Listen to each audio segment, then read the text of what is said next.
Hello दोस्तों, स्वागत है आपका आपके अपने YouTube channel great wealth with Atul में। मैं हूं आपका दोस्त अतुल गोयल। आज हम बात करेंगे टेक्सटाइल सेक्टर से जुड़ी हुई कंपनी। इसके अभी रिजल्ट्स भी आए थे और काफ़ी नीचे से ये शेयर जो है ऊपर भी आता हुआ आपको नज़र आया है। और क्या इसके आगे रिस्क और रिवार्ड रेशो बनते हैं आफ्टर रिजल्ट्स, वो भी हम डिस्कस करेंगे। टेक्निकल चार्ट्स क्या कहते हैं उसके ऊपर भी डिस्कस करेंगे, और फंडामेंटल क्या कहते हैं, किस टाइप के ट्रेडर को, इन्वेस्टर को इसके अंदर इन्वेस्ट करना चाहिए या शॉर्ट टर्म के लिए ट्रेडिंग करनी चाहिए। तो उस सब को हम देखेंगे। तो बात करते हैं सबसे पहले हम प्रीवियस क्लोज की। 4.15 के आसपास का इसका प्रीवियस क्लोज है। आज ओपन होता है 4.15 के आसपास ही, हाई भी 4.15 का है। और आप देखेंगे लो जो है 4 पे के आसपास का। अभी शेयर जो है 4.11 के आसपास काम कर रहा है 0.96% की गिरावट के साथ। अगर 52 वीक हाई देखें तो 4.96 का है और 52 वीक लो जो है 0.86 का है। तो आप देख सकते हैं अपने 52 वीक लो से ऑलमोस्ट शेयर जो है 4 गुना से ज़्यादा के ऊपर काम करता हुआ आपको नजर आ रहा है। अगर 5 दिन का आप देखेंगे तो एक रेंज के अंदर ये स्टॉक जरूर बना हुआ है। 4 पे 3 पैसे के आसपास का नीचे था और उसके बाद आप देख सकते हैं हाई भी 4.30 के आसपास का है।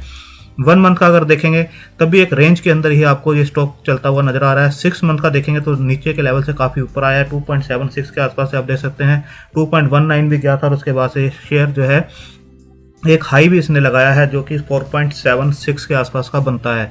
इसके बाद देखेंगे रिजल्ट्स किस टाइप के हैं। उससे पहले फंडामेंटल चेक करते हैं। आप देख सकते हैं 92 करोड़ के आसपास की एक छोटा शेयर है ये। और आरओसी देखेंगे पॉजिटिव है 9.15% के आसपास। आरओई देखेंगे 6.15% के आसपास है, दोनों ही पॉजिटिव हैं। डेट 0 करोड़ के आसपास का है, डेट टू इक्विटी रेशियो 0 है। प्लस कोई भी शेयर इन्होंने नहीं कर रखा है। प्रोमोटर होल्डिंग जरूर नजर मारेंगे किस टाइप की प्रोमोटिंग होल्डिंग है इनकी। तो इंडस्ट्री पी देखेंगे तो 14.8 की है। ये शेयर जो है 11.8 के आसपास काम कर रहा है। तो यहाँ से जो स्टॉक है काफ़ी ऊपर आता हुआ नजर आ सकता है क्योंकि इंडस्ट्री पी से भी अभी नीचे काम कर रहा है। बुक वैल्यू देखेंगे 5.73 की है और अभी ये काम कर रहा है 4.15 के आसपास, जैसे मैंने आपको बताया। तो प्राइस टू बुक वैल्यू जो है 0.72 के आसपास है। 28% डिस्काउंट के उस पर आपको ये स्टॉक मिलता हुआ नजर आ रहा है। फेस वैल्यू आप देख सकते हैं 1 की है। डिविडेंड ये पे नहीं करते हैं। 52 वीक हाई जैसे मैंने बताया 4.96 और लो जो है 0.86 के आसपास आपको दिखाई देगा। तो आप देख सकते हैं डेट फ्री कंपनी है। चाहे इंडस्ट्री पी के लिहाज से देखें तो ये अंडर वैल्यू दिखाई देता है। बुक वैल्यू भी देखेंगे तब भी एक अंडर वैल्यू दिखाई देता है। और डिविडेंड ये पे नहीं करते हैं। कोई भी शेयर प्लस इसके अंदर शेयर आपको दिखाई नहीं देगा प्रमोटर की तरफ से। 200 डीएमए से ऊपर ही जो शेयर है काम करता हुआ नजर आ रहा है। यहाँ इसने इसको क्रॉस किया था 1.26 के लेवल के आसपास 19 मई को। उसके बाद से ये शेयर जो है 200 डीएमए से ऊपर बना हुआ है। अब रिजल्ट्स के ऊपर अगर हम नजर डालें किस टाइप के इसके रिजल्ट्स नजर आते हैं तो आप देख सकते हैं क्वार्टर ऑन क्वार्टर जो सेल्स कुछ क्वार्टर पहले 60 करोड़ के आसपास की थी, अभी 42 के आसपास है। अगर पिछले क्वार्टर से हम कंपेयर करें तो 23 करोड़ के आसपास की हुआ करती थी और जून क्वार्टर में ये 7.51 के आसपास पहुंच गई थी। और दिसंबर 2019 से कंपेयर करें तो 46.99 की थी, अभी 42.96 के आसपास की है। ऑपरेटिंग प्रॉफिट परसेंटेज को देखेंगे क्वार्टर ऑन क्वार्टर तो काफ़ी इंप्रूवमेंट है, 5.64% से 13.45 के आसपास है। और क्वार्टर ऑन क्वार्टर भी देखें तो 0.99 के आसपास थी और जून क्वार्टर में -8.39% के आसपास थी। तो वहाँ से देखेंगे 13.45 के आसपास इंप्रूव होती नजर आ रही है। इंटरेस्ट बर्डन देखेंगे तो काफी कम है इसके ऊपर, 0.07 का ही इंटरेस्ट बर्डन है।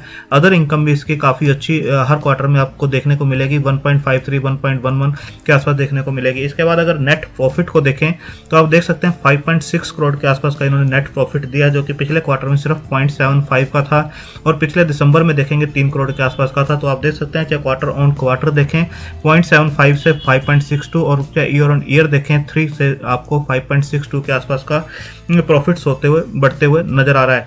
तो आप देख सकते हैं काफ़ी इंप्रूवमेंट है, चाहे ऑपरेटिंग प्रॉफिट मार्जिन्स के अंदर हो और चाहे ऑपरेटिंग प्रॉफिट्स में हो और चाहे आप देखें क्वार्टर ऑन क्वार्टर सेल्स के अंदर हो। और नेट प्रॉफिट तो आपको काफ़ी अच्छा इंप्रूव होते हुए नजर आ रहा है। तो यहाँ से ईपीएस भी आपको इंप्रूव होती नजर आ रही है। आप देख सकते हैं 0.25 की ईपीएस यहाँ पर निकल कर आ रही है और लास्ट क्वार्टर में 0.03 की थी और उससे पहले दिसंबर में देखेंगे 0.14 के आसपास की पी आपको नजर आएगी। अगर डेट को हम देख लें बुक्स के ऊपर तो 32 करोड़ के आसपास की जो डेट थी अभी देखेंगे बिल्कुल डेट फ्री कंपनी है, 0 करोड़ के आसपास आपको दिखाई देगा। रिजर्व जो 2 करोड़ के आसपास थे अब 105 करोड़ के आसपास के हैं। शेयर कैपिटल भी 22 करोड़ से इन्होंने मेंटेन कर रखी है, पिछले काफ़ी सालों से सेम आपको नजर आ रही है। तो ये काफ़ी पॉजिटिव है कि शेयर कैपिटल इन्होंने ज़्यादा बढ़ाई नहीं है। और एसेट्स देखेंगे 66 करोड़ के जो हुआ करते थे। 137 करोड़ के आसपास के एसेट्स भी आपको नजर आ रहे हैं और डेट फ्री कंपनी है, ये काफ़ी अच्छी चीज़ है। और प्रमोटर होल्डिंग पे भी एक बार नज़र डालने से पहले डेटेड डेज को देख लेते हैं, तो डेटेड डेज काफ़ी अच्छे हैं। 7 डेज के अंदर ये जो भी अपनी सर्विसेज या प्रोडक्ट्स आगे देते हैं क्लाइंट्स को, वहाँ से इनका पैसा जो है 7 डेज की एवरेज टाइम के ऊपर वापस आ जाता है, तो इनको इंटरेस्ट लेने की जरूरत नहीं पड़ती, अपने ही पैसे को सर्कुलेट ये कर सकते हैं। प्रमोटर होल्डिंग देखेंगे, जो सेबी की लिमिट है 75% के आसपास, वहीं पर प्रमोटर ने अपनी जो लिमिट है सेट की हुई है 74.98 और पिछले काफ़ी क्वार्टर से इनको मेंटेन किया हुआ है। यानी प्रमोटर्स को अपने बिजनेस के अंदर काफ़ी कॉन्फिडेंस है जो वो कर रहे हैं कि ये कंपनी काफ़ी ग्रो कर सकती है, तभी उन्होंने अपना प्रमोटर होल्डिंग काफ़ी अच्छा मेंटेन किया हुआ है। पब्लिक की होल्डिंग देखेंगे 25.02 के आसपास है, DI की होल्डिंग 0 के आसपास है।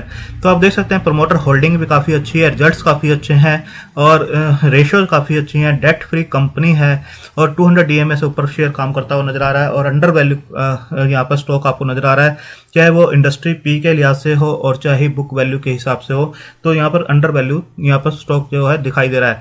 इसके बाद आप देख सकते हैं 74.98 के आसपास इन्होंने जरूर अपनी होल्डिंग को मेंटेन किया हुआ है, बट कोई भी शेयर जो है इसके अंदर प्लज होता हुआ दिखाई नहीं देगा। अब अगर 9 मंथ को 9 मंथ से कंपेयर करें तो आप देख सकते हैं दिसंबर 2019 में 137.13 की जो सेल्स हुआ करती थी, अब 73.63 की है। आपको ध्यान होगा कि 2 क्वार्टर जो है इनके कंप्लीटली वॉश आउट हुए थे, जैसे जो क्वार्टर 1 है जून का और क्वार्टर 2, उसके बावजूद आप देख सकते हैं कि सेल्स यहाँ पर ठीक ठाक होती हुई नजर आ रही है, पहले से काफ़ी डाउन है अगर 9 मंथ को 9 मंथ से कंपेयर करें। और प्रॉफिट्स अगर आप देखेंगे तो आपको दिखेंगे नेट प्रॉफिट जो है 9 मंथ पहले के जो थे 6.85 के आसपास थे और अभी भी 6.85 के आसपास ये दिखाई दे रहे हैं।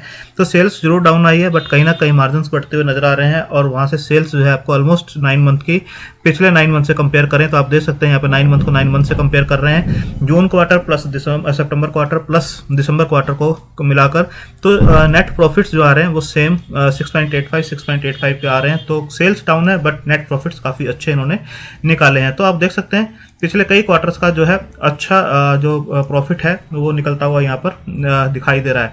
इसके बाद अगर जीरोधा के चार्ट पे मैंने वीकली चार्ट यहाँ पर लगा रखा है, वीकली चार्ट के ऊपर आप देखेंगे तो यहाँ पर एक शेयर जो है इस लेवल के ऊपर जो है क्लोजिंग देना काफ़ी जरूरी है उसे, जो कि लेवल बनता है 4.5 और 4.6 के आसपास का। अगर ये 4.6 के ऊपर क्लोजिंग देता है तो एक अच्छा मोमेंटम स्टॉक के अंदर बन सकता है और एक रिजल्ट्स का जो हैंगओवर था कि इस टाइप के रिजल्ट्स आएंगे वो बिल्कुल इससे रिमूव होता हुआ नजर आ रहा है, क्योंकि रिजल्ट्स काफ़ी अच्छे इसने दिए हैं। और अगर ये 4.6 के लेवल को निकाल लेता है तो ये स्टॉक के अंदर अच्छा मोमेंटम बनता हुआ आपको दिखाई देगा।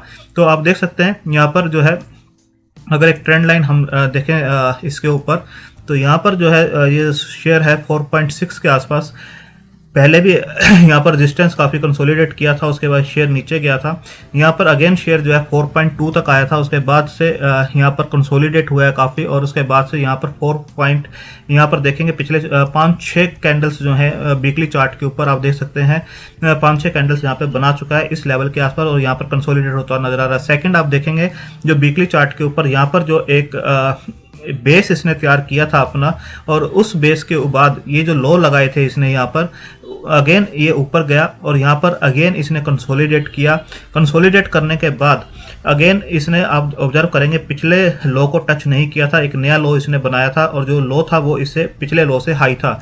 अगेन ये शेयर जो है यहाँ पर कंसोलिडेट होता हुआ आपको नजर आ रहा है, वीकली चार्ट है, अगेन यहाँ पर कंसोलिडेट होता हुआ नजर आ रहा है और जो लो है इस लो से ऊपर ही बनते हुए आपको दिखाई दे रहे हैं। तो डाउन साइड इसके अंदर काफ़ी लिमिटेड नजर आती है और अप साइड काफ़ी अच्छी इसके अंदर आने वाले टाइम में बन सकती है। अगर इसी को हम डे चार्ट के ऊपर देखें तो आपको ये शेयर इस टाइप से नजर आएगा। आप देख सकते हैं क्लोजिंग बेस के ऊपर इसको 4.6 का लेवल जो है निकालना काफ़ी जरूरी है अच्छे वॉल्यूम्स के साथ, और यहाँ पर ये कंसोलिडेट होता हुआ नजर आ रहा है। अगर कोई भी डाउन साइड आपको इसके अंदर मिलती है 4 रुपये से नीचे अगर इस शेयर आता है 3 रुपये 80 पैसे 3 रुपये 70 पैसे के आसपास, बिल्कुल आपको इसके अंदर बाय करना चाहिए और आने वाले टाइम में ये अच्छे रिटर्न्स आपको निकाल के दे सकता है। अगर ये 4.6 के लेवल को ब्रेक करता है तो बिल्कुल ये आपको 7 से 8 रुपए तक भी शेयर जो है जाता हुआ नजर आ सकता है। तो आप अपने फाइनेंशियल एडवाइजर से डिस्कस करके अपनी होल्डिंग कैपेसिटी और रिस्क टेकिंग कैपेसिटी के हिसाब से इस शेयर को कंसीडर कर सकते हैं।